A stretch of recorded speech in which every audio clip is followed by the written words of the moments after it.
This is Marco Reus. This is Shinji Kagawa. This is Nuri Shahin. Hello, this is Jadon Sancho. And you're listening to the Yellow Wall podcast.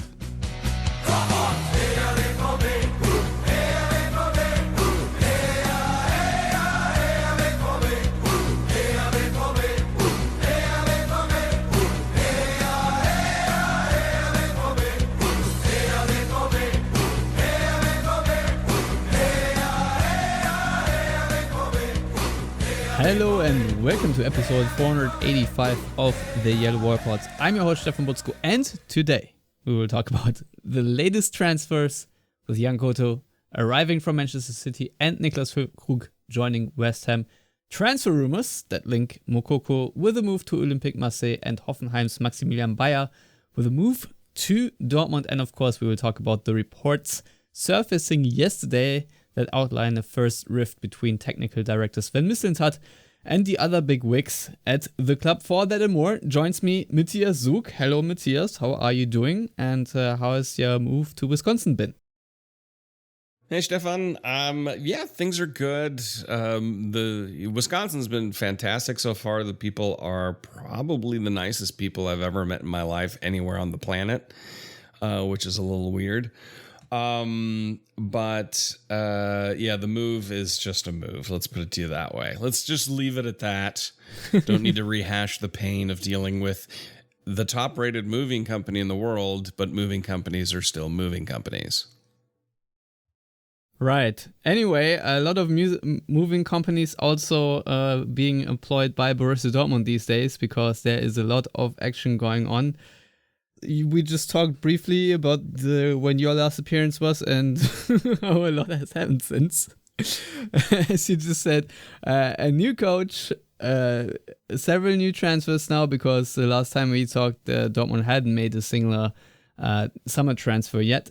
So, like I said, a lot has happened. Once again, I should refer people to the previous episode that I recorded with Brighton fan Jonathan Harding because we talked about Pascal Gross a little bit more in depth there.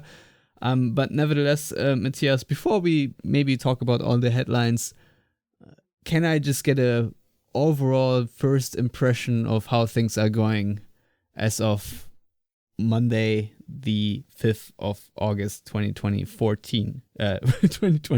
Jesus Christ.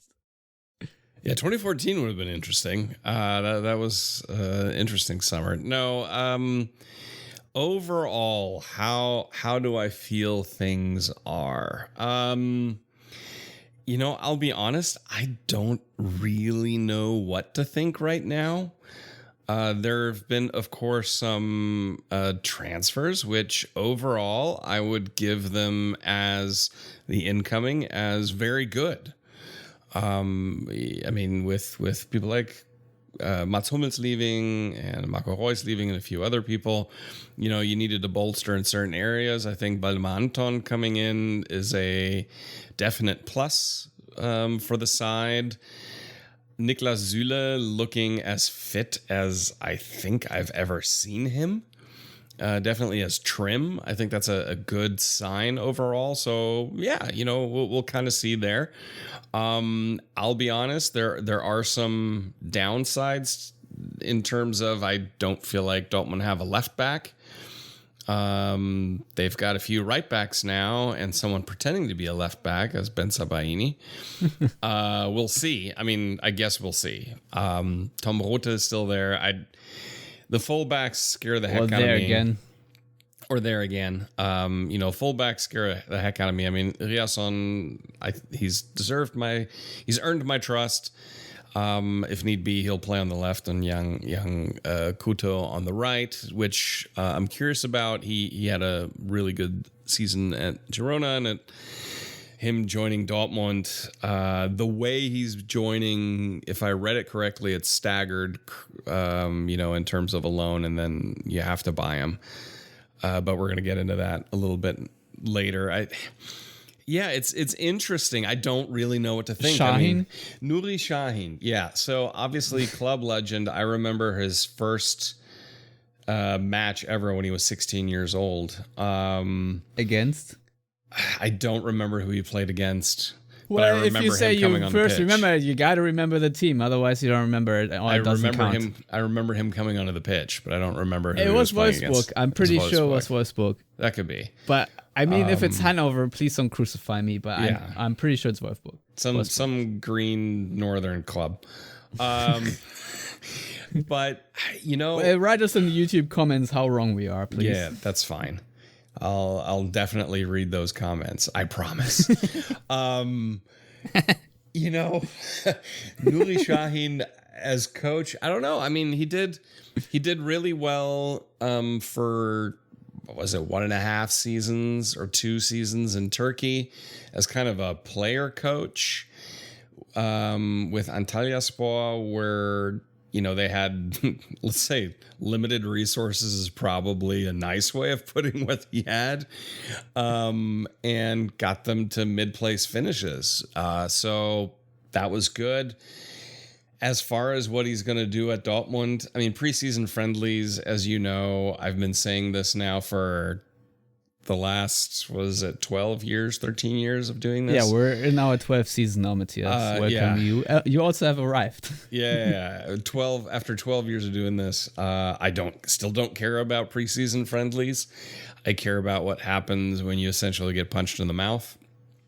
And so, we'll have to wait and see. Honestly, I don't really know. I don't know what to think. I was kind of hoping that a higher profiled, more experienced manager would come in that, I mean, I know I kind of tongue in cheek, even though internally I was just praying it would be someone like De Zerbi or Pochettino, knowing 100% it wasn't going to be, but those would have just been awesome.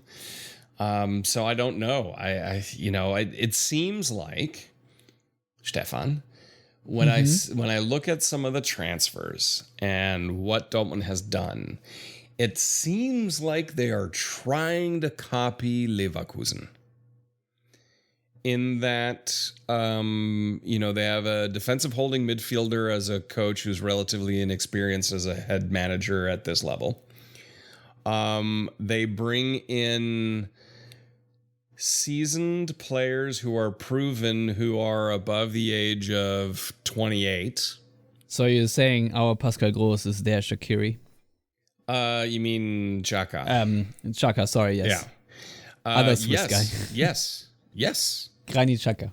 Yeah. I mean, you look at this, none of these are young guys that they brought in. They brought in experienced, proven commodities.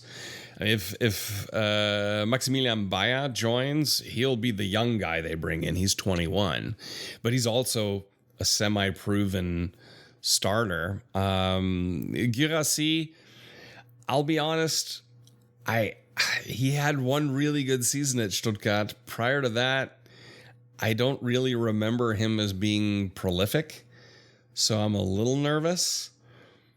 But, he proved it. Obviously, he proved it against Dortmund. So did Julian Schieber. Yeah, well, that's true. But, Schieber wasn't as prolific as Guirassy was last season. So when I look at it, I'm like, they seem to be trying to copy and replicate what Leverkusen did the season before that as far as transfers go. There are a couple of unknowns. Yan Couto now at 22. He's young. He's a relative unknown at fullback. But then again, Leverkusen brought in a relative unknown at fullback. With Grimaldo, who did relatively well, I would say. So it just kind of feels like they're like, hey, if you can't beat them, join them, and then maybe beat them. So that's the feeling I have. You asked me for my feeling. That is the feeling I'm getting. It's like, are they just trying to replicate what Leverkusen did? Because a lot of it seems eerily similar.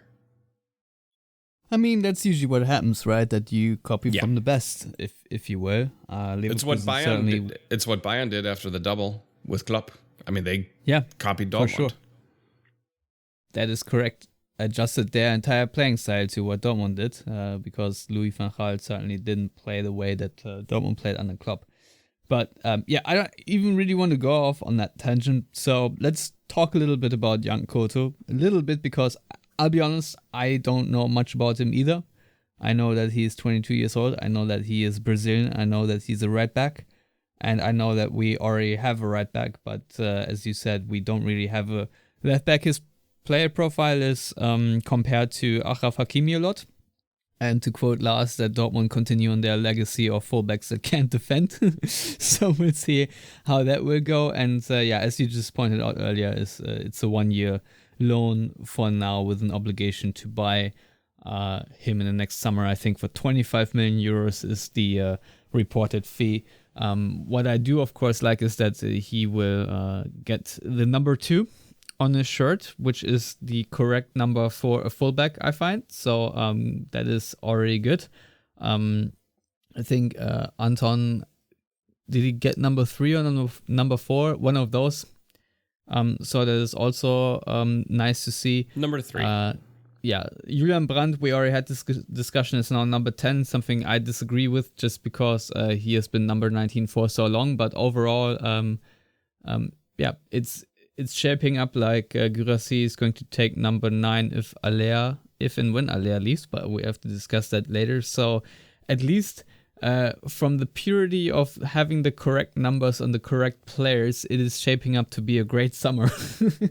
But I find it very interesting because 25 million is obviously nothing to sneeze at. That is a huge amount of money for fullback, and I do believe that fullback is an extremely, extremely important position. So I'm not really a person that goes like, oh, what, that much money on the fullback?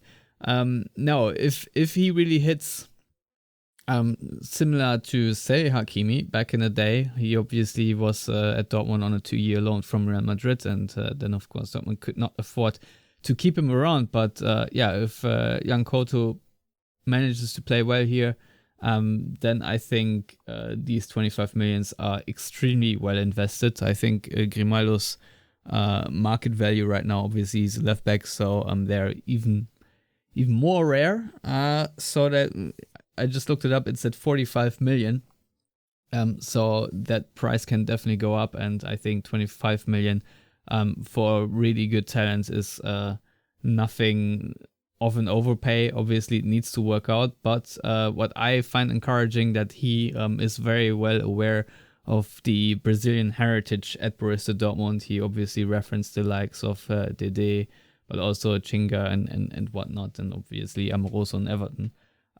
Just very aware that a lot of Brazilians in Dortmund have built a legacy, and this is something he himself talked about. So I like that he arrives here with that mindset, and I also am superstitious ever since I heard Giovanni Elber say that you need a Brazilian player to win the Bundesliga, because Dortmund haven't had a Brazilian on their squad for a long time. And the last time they won the Bundesliga, they certainly had a Brazilian on their team. So that box is now checked, and I can now sleep a little easier. So Matthias, if you have any other thoughts on him, how you think maybe he will, or how that you think informs maybe Shine's decision to set up Dortmund's style of play, be my guest. But it's not like either of us will have a expert opinion. Have you seen him play for Girona? Maybe I should ask that, because I haven't really seen him play at all. I did watch a few matches Girona last season. I'll be honest, I didn't pay particular attention to him. They just happened to be playing against a team I was more interested in than Girona, because Girona is also not a fairy tale. So I don't have any impressions, but if he could be a Dede or a Julio Cesar, I'd be totally fine with that. They did relatively well at Dortmund, and Dortmund did relatively well with them. So, I do like the symmetry in numbers on the back of kits, because when I watch Serie A and I see a goalkeeper with a 99, I want to gouge my eyes out. because it just hurts me so much. But I also hate the fact that in the NFL now you can have an edge rusher with the number 11. So, but anyway, I digress. As far as the way Nuri Sahin's going to set up with this, I have no idea, because I still don't know what to expect from Nuri Sahin. I know how I would like to see the team play, but I don't know what to expect from him. So I think it'll take us probably the first month of the season to really understand it in a competitive sense. Again, friendlies, you can kind of see maybe what they're thinking, but it's only when it really gets going that we'll see what his mantra truly is. Because if we think back to, Edin Terzic after he took over from Lucien Favre, those 6 months, it was high press, it was high intensity, it was speed football. It felt like Klopp is back. And that's not exactly something you can accuse Terzic of last season. So I'm going to wait and see. I think the DNA of what Dortmund are expected to play, I think what you and I and Lars expect Dortmund to play, I think that's more given under Nuri Sahin, given that he played in it. And I think if I look at the players at his disposal, that should be the goal, to play that more high intensity, offensive, attacking style in whichever, interpretation of that you end up putting forward, but play more like Leverkusen did last season and a little bit less like Dortmund did last season. I think that's the overall aim for Dortmund to get back to, and that's what fans would want. And I think that's what Nuri Sahin probably wants to go towards. I think that's one of the reasons why they also picked him, not just because he was cheap and he was there and everybody knew him and he actually gives a crap about the club, but I think I would be surprised if that's not the style he's going to go for. Well, as Yan Couto is concerned, I just opened up his FBref scouting report. As percentiles go, non-penalty XG, he's in 72nd percentile, shots total 89th percentile, assists 98th percentile, passes attempted is like at 58th percentile, pass completion 54th. So it's just slightly above average. And usually, if you sign a player for a passing team, you want someone that's at least in the 70s, if not 80s. So that is going to be a bit of a problem. Progressive passes is similar, 58th, but when we come to progressive carries, he's in the 99th percentile, successful take-ons 97th percentile, touches also 96th percentile, and then progressive passes received is also in the 98th percentile. So that really tells you, compared to other fullbacks, that he is a really, really attacking-minded fullback that will be able to dribble past opponents. And I think this is obviously a skill that if you have that as a fullback, that tactically can unlock so many situations. And when it comes to tackles, interceptions, blocks, clearances, and aerials won, he is almost nowhere to be found. So aerials won, he is in the 1st percentile. So hardly measurable when it comes to aerials, and blocks similarly. Clearances, he's in the 6th percentile, and interception in the 5th percentile, and tackles in the 39th. So when it comes to defending, I think he has a lot of learning to do. And since he is a fullback and a defender, I think he is probably very much on the other spectrum of Riasson. So I don't even know if he's going to be an instant starter due to the fact that his defensive capabilities are so bad. And I wonder if Dortmund will play him often also just as a winger. But when I look at his scouting report, if you will, I assume that he will be, a an impact player for the first season and will be developed. And that's maybe also why Dortmund will pay the fee only next season, because maybe by then he's going to be worth 25 million. I don't know, but I thought it was interesting to go over that chart, because it just tells you a lot of what the player profile is and what we sort of can expect. But But let's move on, Matthias, to the guy that left today. It was made official by West Ham and Borussia Dortmund that Nillas Füllkrug, after one season at Borussia Dortmund, has joined the Hammers for, I think, a reported fee of 27, which can go up to 30 million euros with bonuses. Dortmund did buy Füllkrug last season for 17 million from Werder Bremen, because I think the story goes something like they saw the fitness values of Sebastian Aller and saw that he's probably not going to be reliable, so they made a bit of an emergency transfer. In the Bundesliga, he scored 12 goals and 8 assists in 29 games. I think from a scoring output, or scorer output, that's pretty good. And, not above average, but still really good. I think Champions League, in 13 games, he scored 3 goals and also had 2 assists, and 2 of those 3 goals obviously came in the crucial wins against Atletico and PSG in the first or both home legs. And for a 31-year-old that spent one season here, making a 10 million net profit. Obviously, it's not a net profit due to the taxes, but I think that is a tremendous deal for Dortmund. Sort of the kind of offer they didn't or couldn't refuse, because Sebastian Kehl also initially said there wasn't necessarily their plan to sell him, but now that is exactly what happened. Matthias, your thoughts on Nillas Füllkrug's season here at Dortmund and the ensuing deal? Well, I think Dortmund had an even worse season without him. He was instrumental in many key victories. He was definitely a leader-type personality on the pitch, which I think Dortmund needed, and just an overall extraordinarily likable guy. And I hate to see him leave.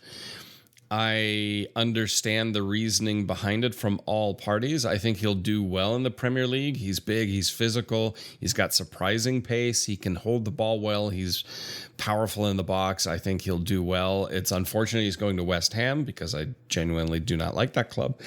But I've seen far too many players from Dortmund go to Arsenal that at least it's not that.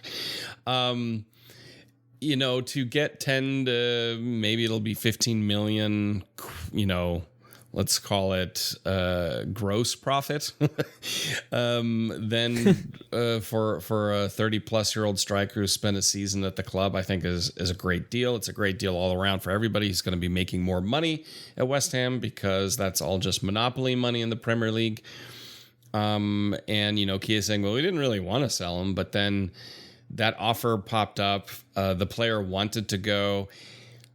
I mean, it sounds to me like there was just some feelers stuck out to maybe go somewhere if Guirassy shows up. Because in his 30s at this point, Füllkrug's like, well, I don't want to be on the bench. So I want to start somewhere. And he'll be one of the younger attacking players at West Ham, believe it or not. So I think that'll play to his strengths. So yeah, I think it's good overall. The question is, of course, what Dortmund are going to do now at striker, because Guirassy is, of course, injured. Then you've got Alea, who I personally believe his battery is done. I don't expect much of anything from him. It's not only that, but also that Dortmund have told Alea in so many ways that they don't really plan with him. Yeah. So it's not like he is going with unlimited enthusiasm into this season. But one tidbit I wanted to add, I just forgot, but Ruhrnachrichten made the research and I thought I should repeat it here, because to me it was interesting. It's the 4th highest ever transfer fee received for a striker above the age of 30. Yeah, and that speaks to Füllkrug, who I think he's got plenty of years still left in him. Late bloomer. Yeah, for sure. Really cool story overall. And with Alea, I think if Alea would have already been sold, I think Dortmund probably would have blocked the transfer and would have gone like, no, 100%. No, we need to keep him here. But with him going, I think they still want to get rid of Alea. We're going to talk about Moukoko in a minute. If then it really comes to fruition with Baista, who's 21 years... Baya, sorry. Different Maximilian. at 21 and with a ton of upside, I think then that's the constellation moving forward with, we're going to get into Moukoko here in a minute, but I think the future door is still open for Moukoko. It just depends on how he performs. Yes, but let's talk about Maximilian Bayer for a little bit. I nearly called him Beister myself. He, of course, is only 21 years old. He's very fresh German international too, and if I remember correctly, he actually did score against Dortmund in Dortmund this season or the previous season. Player profile wise, I think he is a very straight line counter-attacking striker. Got a lot of pace.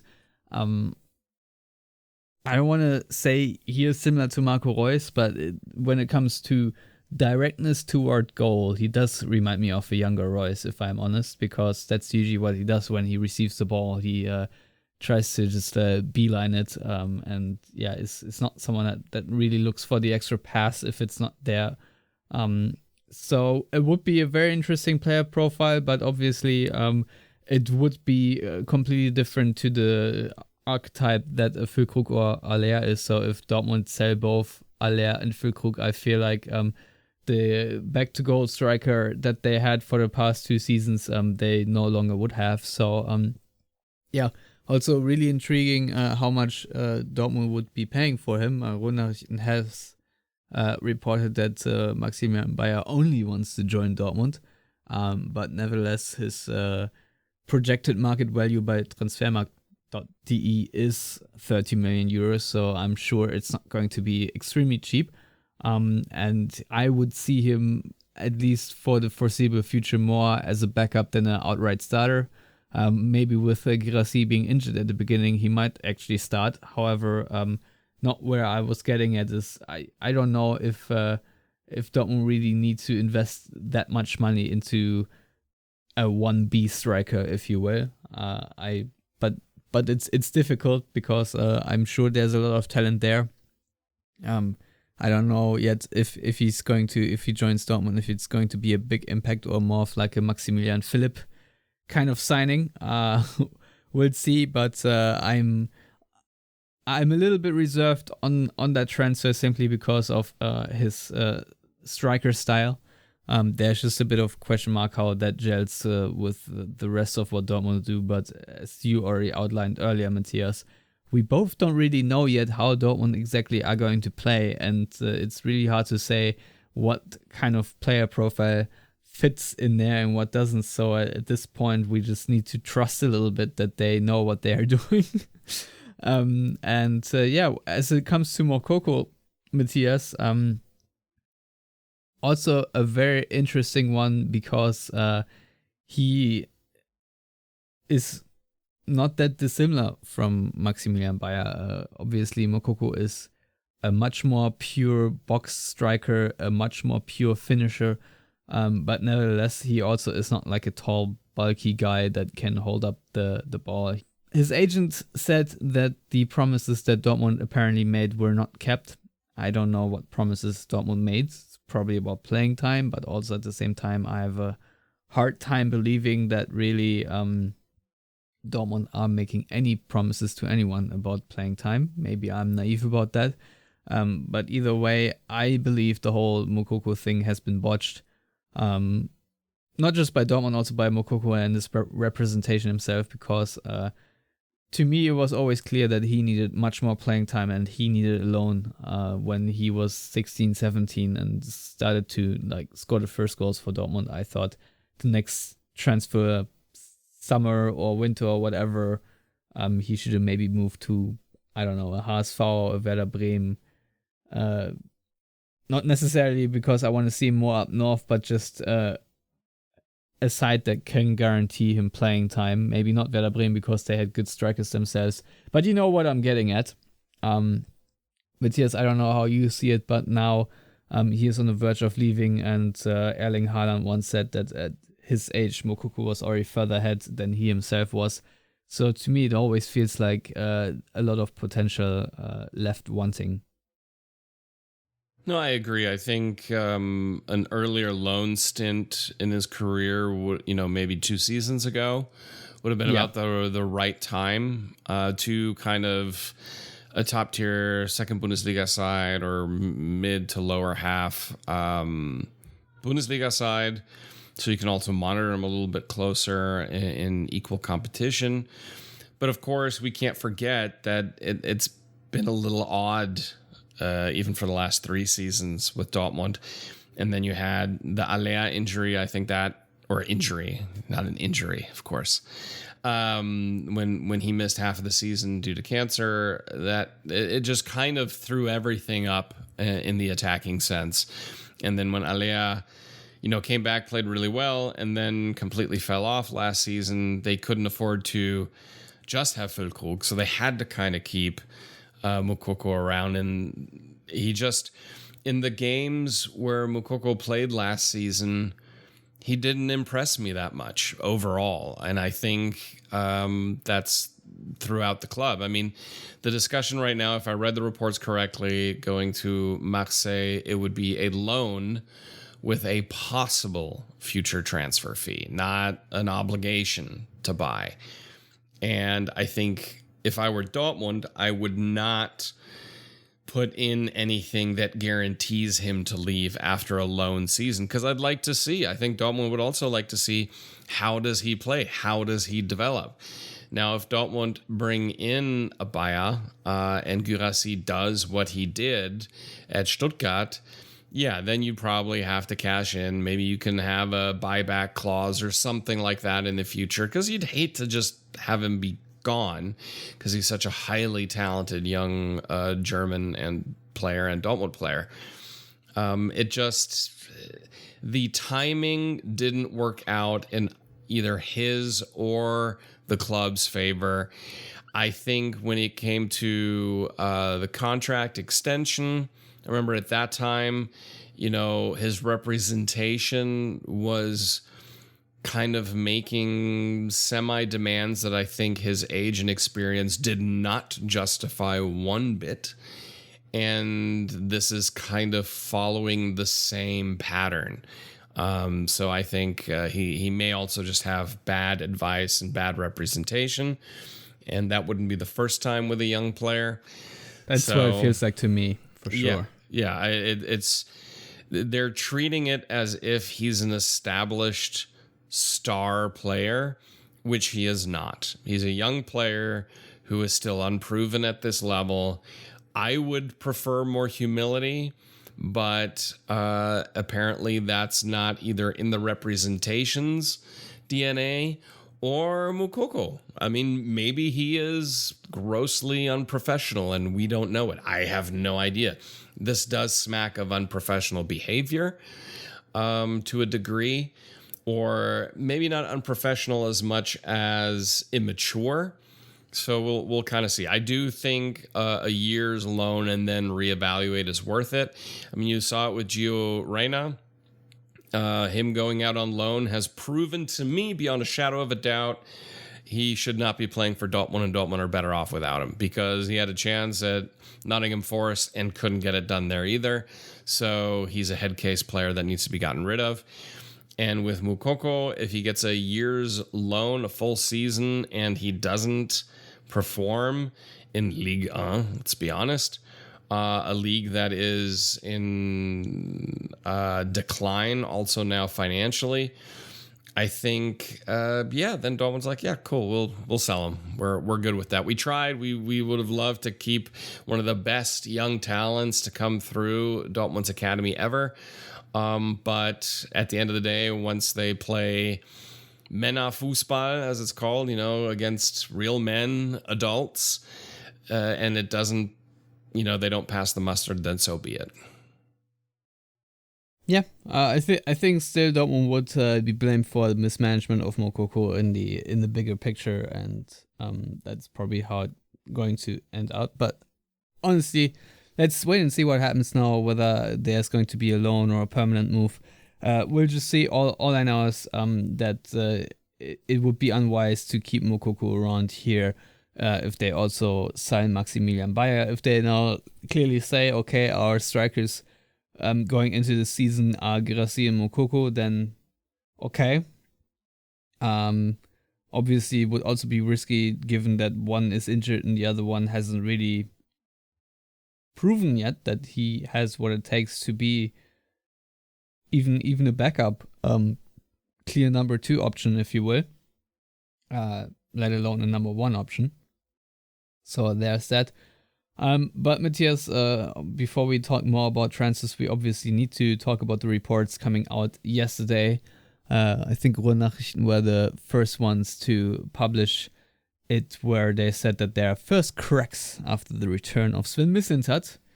And they write that, according to them, it is a matter of posturing and overstepping boundaries when it comes to the scope of Mislintat's responsibilities. But yeah, what they did write is the role in the second row does not seem to be enough for the opinionated and assertive Mislintat, who apparently wants to exert more influence on events at Borussia Dortmund. Mislintat's public appearances on Sky Television, where he also commented on potential signings, were also viewed critically internally, according to Ruhrnachrichten information.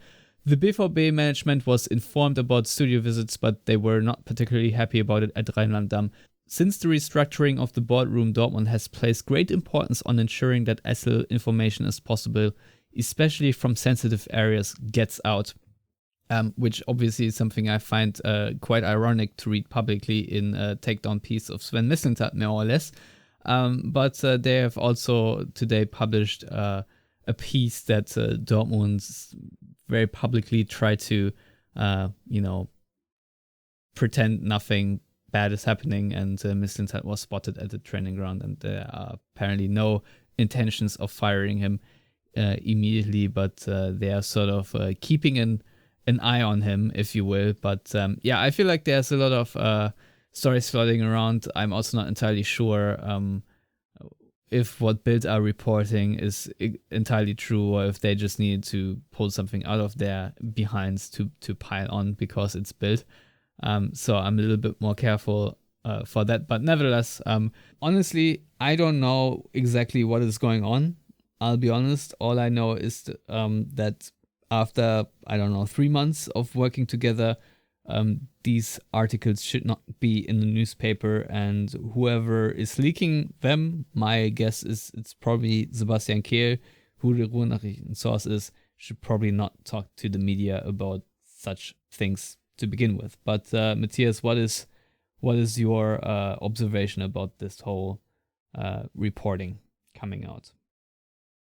Well, I feel a little bad for Nuri Sahin because he's like, gentlemen, can we just focus on our jobs and quit acting like children?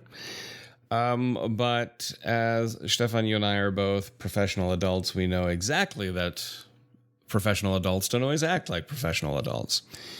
And so this is, not good. It's not a good look. And it has a lot of question marks raised for me around 2 men in particular, one being Sebastian Kehl and the other one being Sven Mislintat. Because obviously Mislintat is a person who has rubbed others the wrong way in the past. You think of the row with Thomas Tuchel at Dortmund. He was not without detractors at be it Arsenal or Ajax or Stuttgart, because he, at least when you put all the different reports from different areas and different eras together, he definitely has an ego and believes very strongly in his capabilities. And okay, that's fine. You can be self-confident, but you need to know your place. And it seems like he doesn't quite know his place. The issue I have is that Sebastian Kehl, because there were obviously leaks and rumors that him and Edin Terzic didn't really get along. And if this is Kehl's MO, that when things aren't going his way, or if there's internal pressure, to relieve the pressure off himself, that things happen to slip to maybe a reporter or two that he's buddies with even from his player days, that would be very, very disappointing, because I always valued Sebastian Kehl as a captain and a player, as a professional, but this would obviously be very highly unprofessional behavior. So that's kind of one of those to kind of keep an eye on how this season progresses, because obviously these are people that need to work together to build the squad. Does it have an impact on what happens on match day or during practice? No. Will most players give a shit? No. Will Nuri Sahin be extraordinarily annoyed? Yes. Would it detract a higher profile coach from coming in should things not work out with Sahin? Yes. And those are things that I think the cooler head in the room, namely Lars Ricken, really needs to make sure don't get out of hand. Now, I do not believe that everything always needs to be copacetic and awesome and wonderful and, skipping through the meadow with unicorns and puppy dogs, because I think a certain level of friction at times produces better results, just like people should have friends that are in vastly different opinions from them. I think it helps you grow as a person. Because I know with Zorc, Klopp, and Watzke, it wasn't always smooth sailing either, because, you want to talk about three people with egos in a room. That definitely was it. And then you threw in Matthias Sammer as well. So I think it's something to keep an eye on. I think it's summer, it's post Euros, it's pre-Bundesliga. So I think we also have a bored media to a degree that are also looking to pick at scabs. And right now, picking at the Dortmund scab must just be what they want to do right now, because everything seems pretty happy at Bayern for now. So we'll see what happens next. The week before that, it was all about Stuttgart. So, yeah, I think it's just making the rounds to a degree. I understand where you're coming from, but I do believe that this is the sort of piece that they only write if someone from Borussia Dortmund really does go to them with that information. I don't think they just pull it out of thin air, if I'm honest. Not exactly great. So yeah, Matthias, are there any other things you want to discuss? No, I think we've covered all the important things. It's been a lot going on, so we'll kind of have to see what happens next week. Yeah. As always, everyone out there, thank you for listening, and tune into the Pascal Groß episode if you haven't already. And until then, have a good time.